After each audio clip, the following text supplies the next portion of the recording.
प्रभु जीशुଙ୍କ मधुर नाम समस्त दर्शक भाई एवं भौणी मानू नमस्कार जनाऊँच एवं आज उपासना को स्वागत करुच्ची। आसतु आज ध्यान निमंते आमने पवित्र धर्मशास्त्र बाइबल रु हितोपदेश 28 अध्याय 20 पद को आमने पढ़ा। माने एठा लेखा अच्छी विश्वस्त लोक आशीर्वाद वर्धिष्णु हब मात्र जे धनवान हेबाकू अति उद्यम करे से अदंडित नहिब। यही समय आमने संगीत दल ठारू एक सुंदर गीत आमने शुणा।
ସୁନ୍ଦର ସଙ୍ଗୀତ ପାଇଁ ଆମେ ସଙ୍ଗୀତ ଦଳକୁ ଧନ୍ୟବାଦ ଦେଉଛୁ।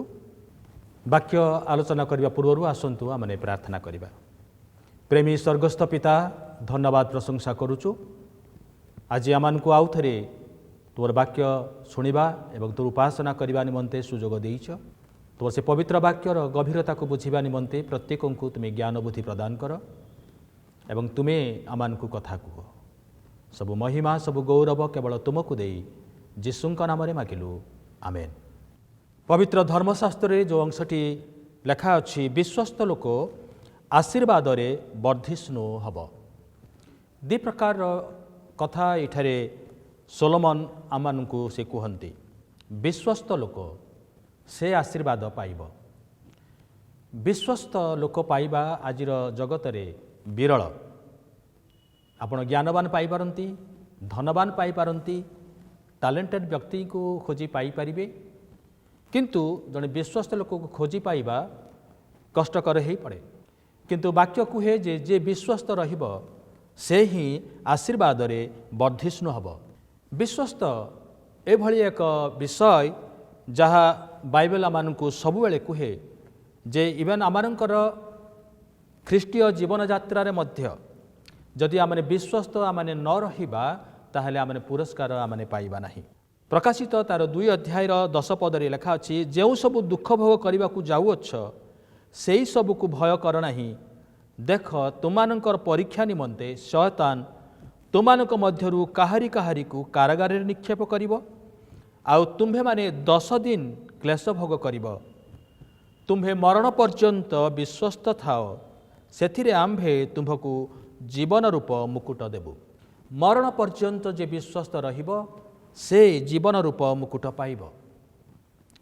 ଏହି ବିଶ୍ୱସ୍ତତା ସମ୍ପର୍କରେ ପ୍ରଭୁ ଯୀଶୁ ମଧ୍ୟ ଆଉ ସେ ଏକ ଦୃଷ୍ଟାନ୍ତ ମାଧ୍ୟମରେ ଆଉ ସେ ଆମମାନଙ୍କୁ କୁହନ୍ତି। ଲୁକ 16 ଅଧ୍ୟାୟରେ ସେ କୁହନ୍ତି ଯେ ଅତି ଅଳ୍ପ ବିଷୟରେ ବିଶ୍ୱସ୍ତ ସେ ବହୁତ ବିଷୟରେ ମଧ୍ୟ ବିଶ୍ୱସ୍ତ ଅଟେ, ପୁଣି ଯେ ଅତି ଅଳ୍ପ ବିଷୟରେ ଅବିଶ୍ୱସ୍ତ ସେ ବହୁତ ବିଷୟରେ ମଧ୍ୟ ଅବିଶ୍ୱସ୍ତ।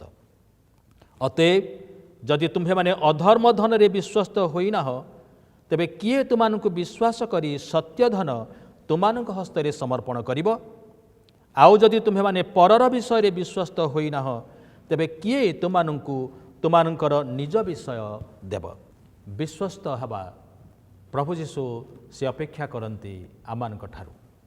ଆମେ ତାଙ୍କୁ କେତେ ଜାଣିଛୁ, କେତେ ପ୍ରେମ କରୁ ସେଇଟା ଅଲଗା ବିଷୟ, କିନ୍ତୁ ଆମେ କେତେ ବିଶ୍ୱସ୍ତ ରହିଛୁ ଏବଂ ବିଶେଷ କରି ଅଳ୍ପ ଅଳ୍ପ ବିଷୟରେ ଆମେ ବିଶ୍ୱସ୍ତ ହେଇଛୁ କି ନାହିଁ ତାହା ସେ ଆମମାନଙ୍କ ଠାରୁ ଅପେକ୍ଷା କରନ୍ତି। ଆମେ ଅନେକ ଥର ଆମେ ପ୍ରାର୍ଥନା କରୁ ଯେ ପ୍ରଭୁ ମୋତେ ଏକ ବଡ଼ ଦାୟିତ୍ୱ ଦିଅ, ଏକ ବଡ଼ ପୋଜିସନ୍ ମୋତେ ଦିଅ, ଏକ ବଡ଼ ଆଉ କାମ ମୋତେ ଦିଅ, ପ୍ରମୋସନ୍ ଆମେ ଚାହୁଁଛୁ, କିନ୍ତୁ ଯେଉଁ ପର୍ଯ୍ୟନ୍ତ ଆମେ ଅଳ୍ପ ବିଷୟରେ ବିଶ୍ୱସ୍ତ ଆମେ ଦେଖାଯାଇ ନାହୁଁ ସେ ପର୍ଯ୍ୟନ୍ତ ଈଶ୍ୱର ଆମମାନଙ୍କୁ ଆଉ ବଡ଼ ବିଷୟ ସେ ଦେଉନାହାନ୍ତି।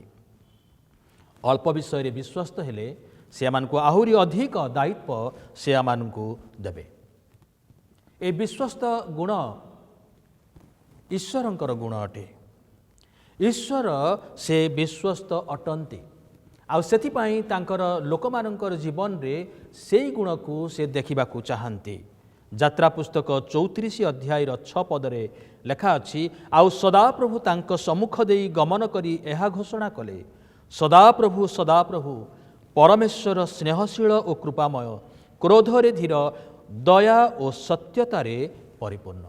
ପ୍ରେରିତ ପାଉଲ 2 ଥେସଲୋନିକି 3 ଅଧ୍ୟାୟର 3 ପଦରେ ମଧ୍ୟ ସେ କୁହନ୍ତି, କିନ୍ତୁ ପ୍ରଭୁ ବିଶ୍ୱସ୍ତ, ସେ ତୁମାନଙ୍କୁ ସ୍ଥିର କରି ମନ୍ଦରୁ ରକ୍ଷା କରିବେ। He is faithful. ପ୍ରଥମ କରନ୍ତି 1 ଅଧ୍ୟାୟର 9 ପଦରେ, ଈଶ୍ୱର ବିଶ୍ୱାସ୍ୟ, ଯାହାଙ୍କ ଦ୍ୱାରା ତୁମମାନେ ତାହାଙ୍କ ପୁତ୍ର ଯୀଶୁଖ୍ରୀଷ୍ଟ ଆମମାନଙ୍କ ପ୍ରଭୁଙ୍କର ସହଭାଗିତା ନିମନ୍ତେ ଆହୁତ ହୋଇଅଛ। ଆମମାନେ ଯଦି ଆଜି ପ୍ରଭୁ ଯୀଶୁଙ୍କର ସହଭାଗିତା ମଧ୍ୟରେ ଅଛୁ, ଆମମାନେ ଯଦି ଆଜି ଈଶ୍ୱରଙ୍କୁ ଯଦି ଆମେ ଆଜି ଜାଣିବାକୁ ପାରିଛୁ ସେ ବିଶ୍ୱସ୍ତ। ସେଥିପାଇଁ ସେ ଆମମାନଙ୍କର ଜୀବନରେ ବିଶ୍ୱସ୍ତତା ରକ୍ଷା କରିଛନ୍ତି। ଦ୍ୱିତୀୟ ବିବରଣ 32ର 4 ପଦ ଲେଖାଛି, ସେ ତ ଶୈଳ, ତାହାଙ୍କ କର୍ମ ସିଦ୍ଧ, କାରଣ ତାହାଙ୍କର ପଥ ନ୍ୟାୟ, ସେ ବିଶ୍ୱସ୍ତ ଓ ଅଧର୍ମ ରହିତ ପରମେଶ୍ୱର, ସେ ଧାର୍ମିକ ଓ ସରଳ ଅଟନ୍ତି। ସଦାପ୍ରଭୁ ସେ ବିଶ୍ୱସ୍ତ ଅଟନ୍ତି। ପ୍ରେରିତ ପାଉଲ କହିଲେ ଯେ ଆମମାନେ ଅବିଶ୍ୱସ୍ତ ହେଲେ ମଧ୍ୟ ସେ ବିଶ୍ୱସ୍ତ ରୁହନ୍ତି, କାରଣ ସେ ନିଜକୁ ଅସ୍ୱୀକାର କରିପାରନ୍ତି ନାହିଁ। ଈଶ୍ୱରଙ୍କର ଅସ୍ତିତ୍ୱରେ ଏଇ ଗୁଣଟି ରହିଛି ଯେ ସେ ବିଶ୍ୱସ୍ତ ପରମେଶ୍ୱର ଅଟନ୍ତି। ଆଉ ସେଥି ନିମନ୍ତେ ତାଙ୍କର ଲୋକମାନଙ୍କ ଜୀବନରେ ମଧ୍ୟ ଏଇ ଗୁଣଟିକୁ ସେ ଦେଖିବା ପାଇଁ ଚାହାନ୍ତି ଯେ ଆମମାନେ ମଧ୍ୟ ଯେଭଳି ବିଶ୍ୱସ୍ତ ଦେଖାଯିବା। କିନ୍ତୁ ଆମମାନେ ନିଜ ଶକ୍ତିରେ ନିଜ ଗୁଣରେ ଆମମାନେ ଏଇ ଗୁଣଟିକୁ ଆମମାନେ ନେଇପାରିବା ନାହିଁ। ସେଥି ନିମନ୍ତେ ସେ ଆମମାନଙ୍କୁ ପବିତ୍ର ଆତ୍ମା ଦାନ କରିଅଛନ୍ତି। ଗାଲାତୀୟ 5:22 ଏବଂ 23 ପଦ ଲେଖା ଅଛି, କିନ୍ତୁ ଆତ୍ମାଙ୍କ ଫଳ ପ୍ରେମ, ଆନନ୍ଦ, ଶାନ୍ତି, ଦୀର୍ଘ ସହିଷ୍ଣୁତା, ପରୋପକାରିତା, ଭଦ୍ରତା, ବିଶ୍ୱସ୍ତତା, ମୃଦୁତା ଓ ଆତ୍ମସଂଯମ। এই ଯେଉଁ 9ଟି ଗୁଣ ରହିଛି, ଆତ୍ମା ସେ ତାଙ୍କର ଲୋକମାନଙ୍କୁ ଏଇ ଗୁଣଗୁଡ଼ିକ ଦିଅନ୍ତି। ଆଉ ଏଇ 9ଟି ଗୁଣ ମଧ୍ୟରେ ବିଶ୍ୱସ୍ତତା ମଧ୍ୟ ସାମିଲ ହେଇଛି। ଯେତେବେଳେ ଜଣେ ଲୋକ ପବିତ୍ର ଆତ୍ମାଙ୍କର ପରିପୂର୍ଣ୍ଣତା ଲାଭ କରେ, ସେତେବେଳେ ଏଇ ବିଶ୍ୱସ୍ତତା ତା ଜୀବନରେ ଦେଖାଦିଏ। ସେ ନିଜକୁ ସେ ଅଲଗା କରିପାରେ ନାହିଁ। ନିଜର ଉଚ୍ଚାରଣରେ, ନିଜର ଆଚରଣରେ କୌଣସି ପାର୍ଥକ୍ୟ ନଥାଏ। ଭିତରେ ସେ ଯାହା ଭାବେ ମୁଖରେ ତାହା ପ୍ରକାଶ କରେ। ସେ ବିଶ୍ୱସ୍ତ ରୁହେ। ତେବେ ସୋଲୋମନ ଆମମାନଙ୍କୁ କହିଲେ ବିଶ୍ୱସ୍ତ ଲୋକ ଆଶୀର୍ବାଦ ଆଉ ସେ ପାଇବ। କେବଳ ଆଶୀର୍ବାଦ ପାଇବ ତାହା ନୁହଁ, କିନ୍ତୁ ବର୍ଦ୍ଧିଷ୍ଣୁ ହେବ। ସେ ବଢ଼ିବ। ଆଶୀର୍ବାଦ ଦୁଇ ପ୍ରକାରର ଆଶୀର୍ବାଦ ଅଛି। ଗୋଟିଏ ସାଧାରଣ ଆଶୀର୍ବାଦ, ସମସ୍ତଙ୍କ ନିମନ୍ତେ ସେ ଆଶୀର୍ବାଦ ଅଛି। ଏହି ସମସ୍ତ ଆଶୀର୍ବାଦ ପାଇବା ନିମନ୍ତେ ଜଣକୁ ଧାର୍ମିକ ହେବାର ଆବଶ୍ୟକ ନାହିଁ। ଆପଣ ଦୁଷ୍ଟ ହେଲେ ମଧ୍ୟ ଏହି ବର୍ଷା, ଖରା, ଜଳ, ପବନ ଏସବୁ ଉପଭୋଗ କରନ୍ତି। ଜଣେ ଧାର୍ମିକ ଲୋକ ଯେଭଳି ଉପଭୋଗ କରେ, ଜଣେ ଅଧାର୍ମିକ ଲୋକ ମଧ୍ୟ ସେଇଭଳି ଏହିସବୁ ଆଶୀର୍ବାଦ ସେ ପାଏ। ଏଇଟା ହେଉଛି ସାଧାରଣ ଆଶୀର୍ବାଦ। କିନ୍ତୁ ଆଉ ଏକ ପ୍ରକାରର ଆଶୀର୍ବାଦ ଅଛି, ତାକୁ ଆମେ ଆତ୍ମିକ ଆଶୀର୍ବାଦ ବୋଲି କହୁ। ଆମେ ଆଉ ଯେଉଁ ଆଶୀର୍ବାଦ ଈଶ୍ୱର ଦିଅନ୍ତି, ଆଶୀର୍ବାଦ ଈଶ୍ୱରଙ୍କ ଠାରୁ ଆସେ।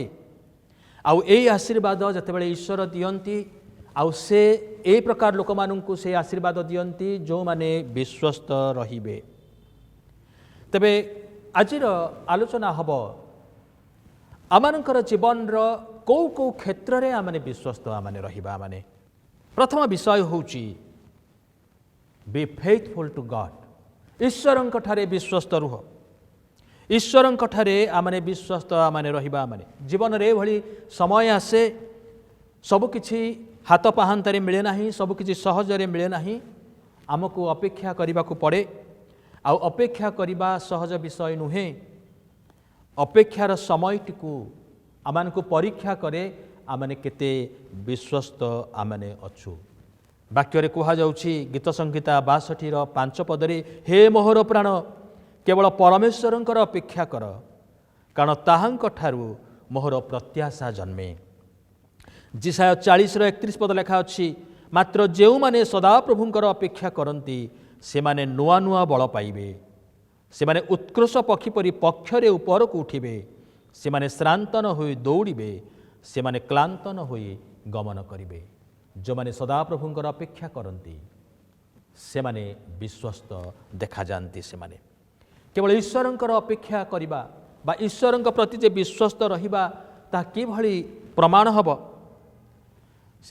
ଯେତେବେଳେ ଆମେ ଈଶ୍ୱରଙ୍କର ବାକ୍ୟରେ ଆମେ ବିଶ୍ୱସ୍ତ ରହୁ, ସେତେବେଳେ ଏହି ଜଗତ ଜାଣିବ ଯେ ଆମମାନେ ଈଶ୍ୱରଙ୍କ ପ୍ରତି ମଧ୍ୟ ବିଶ୍ୱସ୍ତ ଅଛୁ।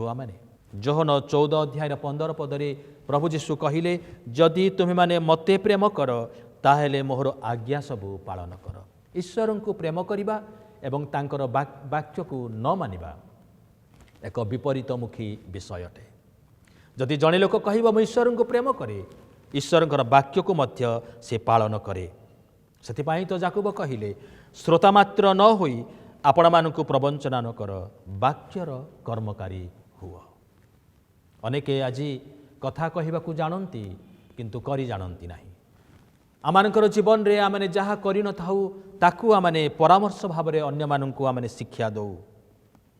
କିନ୍ତୁ ବାକ୍ୟ ଆଜି ଆମମାନଙ୍କୁ କୁହେ, ଈଶ୍ୱରଙ୍କର ବାକ୍ୟ रे आमने विश्वस्त रहिबा केवल श्रोता मात्र हेबा नहीं किंतु वाक्यर कर्मकारी आमने हेबा माने जौन 15 अध्याय 7 पदरे मध्य जीशु कहिले जदि तुम्भे माने मो ठारे रुह आउ मोहर वाक्य तुमମାନଙ୍କ ठारे रुहे ताहेले जे कोनोसी विषय इच्छा कर ताहा माग आउ तुमମାନଙ୍କ निमंते ताहा साधित हेब ईश्वरंकर वाक्यरे विश्वस्त रहिबा आवश्यक रहिछि काहेकि ना जेतेबेले जणे लोक ईश्वरंकर वाक्य को धरि रखे सेतेबेले ईश्वरंकर वाक्य ताकू धरि रखे गीत संगीता 119:11 पदरे दाऊद कहिले मु जेपरि तुम्भ विरुद्धरे पाप न करे एथिपाई मु आपणा हृदय रे तुम्भर वाक्य संचय करी रखिअछि पाप न करिबा पाई ईश्वरंकर वाक्य आमानंकु शक्ति दिए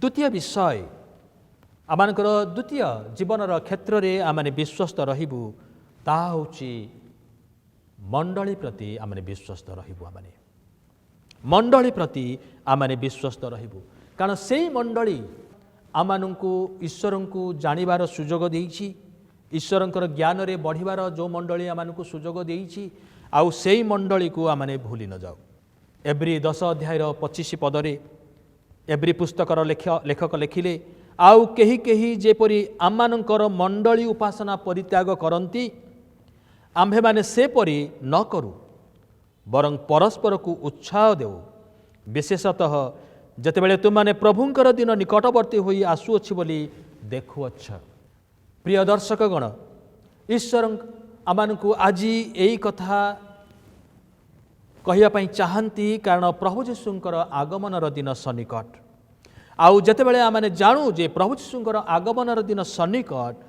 आमाने आहुरी उत्साहर सहित आमाने मंडली उपासना मध्य को आमाने आसीबु आमाने मनुष्य एक सामाजिक प्राणी अटे जड़े मनुष्यर आउ गोटे मनुष्यर आवश्यक अटे कारण ईश्वर समस्त को समान भाव में वरदान दे नाहंती स्पिरिचुअल गिफ्ट बोलिकी जहाँ को आमाने कहूचु भिन्न भिन्न जो वरदान प्रभु देइचंती मंडली मध्यरे से बांटी देइचंती मते जहाँ देइचंती आपणको हुए तो अन्य प्रकार दान से देइचंती सेति निमंते आमानकु मिलिमिशि ईश्वरंकर उपासना करिबा ईश्वरंक सेवा कार्य करिबा एवं मंडली को सुदृढ़ करिबार दायित्व से आमानकु देइचंती सेति निमंते सहभागितार आवश्यक रहिछि तृतीय विषय होछि जे आम्माने निजर परिवार प्रति आमने विश्वस्त रहिबु आमने परिवार प्रति आमने विश्वस्त रहिबु स्त्री स्वामी प्रति विश्वस्त रहिबो एवं स्वामी स्त्री प्रति विश्वस्त रहिबो आज जदि ख्रीष्टीय परिवार रे एवं अन्यान्य संप्रदाय रे मध्य परिवार गुड़िक जदि आज विभाजित होउछि कारण होउछि अविश्वस्तता मलाखी पुस्तक रे भविष्यत वक्ता कहिले तांको मुख दे सदाप्रभु आउ एई कथा कहउछन्ति 2 अध्याय 14 एवं 15 पदरे तथापि तुम्भे माने कहुअछ एथिर कारण कौन कारण एही सदाप्रभु तुम्भर ओ तुम्भ यौवन कालर भार्या मध्यरे साक्षी होई अछन्ति से तुम्भर सखी ओ तुम्भ नियमकृत भार्या हेले हैं तुम्भे ताहा प्रति विश्वासघातकता करिअछ पुणी ताहांकठारे आत्मार अवशिष्टांश थिले हैं से कि एक न कले आउ काहीकि एक कले से ईश्वरीय एक वंशर चेष्टा कले एथिपाई तुम्भे माने अपना अपना आत्मा विषय रे सावधान हुओ ओ केही अपना अपना यौवन कालर भार्या प्रति विश्वासघातकता न करू परमेश्वर मनुष्य को जतले सृष्टि कले से पुरुष को सृष्टि कले एवं एक स्त्री की सृष्टि कले पुरुष एवं स्त्री उभय जेतेबेले से माने शारीरिक भाव में मिलित हुअन्ति से माने एक परिवार गठन करती से माने आ ईश्वर चाहती जे जड़े स्वामी एक स्त्री सहित से आसक्त रहिबो आउ ता प्रति से विश्वस्त रहिबो स्त्री एक स्वामी सहित आसक्ता रहिबो एवं ता प्रति से विश्वस्त रहिबो से आउ शेष विषय होछि be faithful to your nation आमर देश प्रति मध्य आमने विश्वस्त हेबा अनेके भावन्ति जे एइटा आवश्यक नुहे देश प्रति विश्वस्त हेबा विषय मध्य बाइबल रे लिखा जाइछि केवल विश्वस्त रहिबा ताहा नुह किंतु आमानकर नेतामानक निमंते आमने प्रार्थना करिबा जो माने शासन कल चलाउचंती प्रधानमंत्री राष्ट्रपति बा अन्यान्य आउ शासक दल माने जो माने आमानकर देश को चलांती से मानक निमंते मध्य आमने प्रार्थना करिबो विश्वस्त रहिबो आमने आउ सेते बेले से आमानकु आशीर्वाद करिवे आमाने आशीर्वाद रे आमने वर्धिष्णु हेबो मोर प्रिय माने सदा प्रभु आज आमानकर जीवन रे ए गोटे विषय से देखिया पई चाहंती आमाने मरण पर्यंत आमने विश्वस्त रहिबु ईश्वरଙ୍କ प्रति तांको वाक्य प्रति विश्वस्त रहिबु आमने एवं आमने विश्वस्त रहिबु मध्य आमानकर स्थानीय मंडली प्रति विश्वस्त रहिबु निजर परिवार प्रति एवं निज देश प्रति सेते बेले से आमानंकु तांकर स्वर्गीय आशीर्वाद रे से वर्धिष्णु करिवे आमे आत्मिक आशीर्वाद गुड़िक आमानंकर हबो आमानंकर पिलामानंकर हबो आउ आमने ईश्वरंकर आमने गौरवर कारण आमने हेबाकू पारिबा प्रभु तुम्हे स्नेहशील दयामय कृपावान प्रियतम अनुपम पराक्रमी महीयान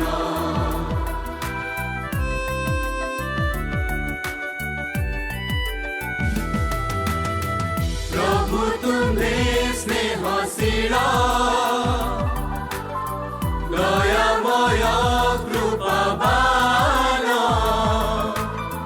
प्रियतम अनुपम पराक्रमी महीयान एकथा प्रकाशी भवे सेवने गौरव करिवे एकथा प्रकाशी भवे सेवने गौरव करिवे तुम्हारा वंदन करिवे हे सदा प्रभु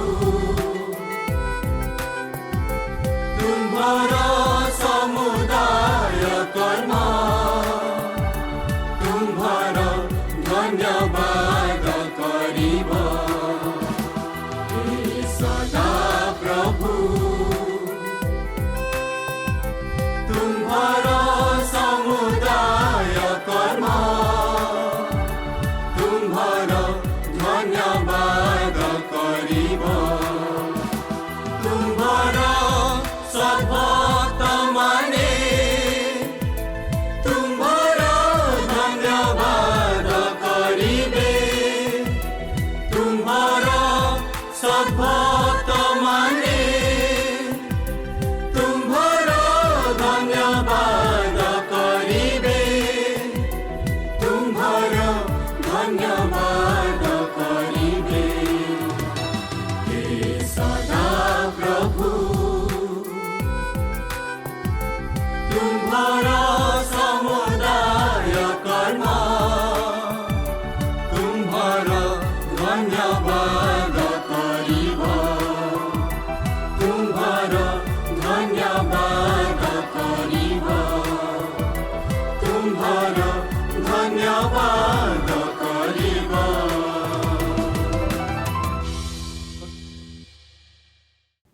प्रभु आमानकु कथा कहिसंती आ मो विश्वास करे आपण माने मध्य बुझिबा पारिछंती आसंतु आमने प्रार्थना करिबा आ प्रभु को आमने अनेबा प्रभु जे भली आमानकु आ बहुल भाव से आशीर्वाद करिवे दयालु पिता आमने धन्यवाद दौचु तुमर गौरव करुचु जे तुमे आमानकु वाक्य द्वारा आज कथा कहिछ आ जो वाक्य प्रभु आज आमानकर जीवन रे प्रभु कार्यकारी हब एवं आमने तुमर गौरवर कारण हेबाकू पारिबा धन्यवाद दौचु पिता जे तुमे प्रार्थना शुणी उत्तर देइछ सब गौरव महिमा प्रशंसा केवल तुमको देई यीशुଙ୍କ नामरे मागिलु आमेन। एतेबेले पिता ईश्वरଙ୍କ प्रेम पुत्र यीशुଙ୍କର अनुग्रह एवं दया पवित्र आत्मा तुमर शांति शक्ति एवं सुमधुर सहभागिता आज तुमर आगमन पर्यंत प्रत्येक ख्रीष्ट विश्वासी एवं विश्वासिनी मानक सहित रही उपकार एवं कल्याण करंतु आमेन। जीवनर चला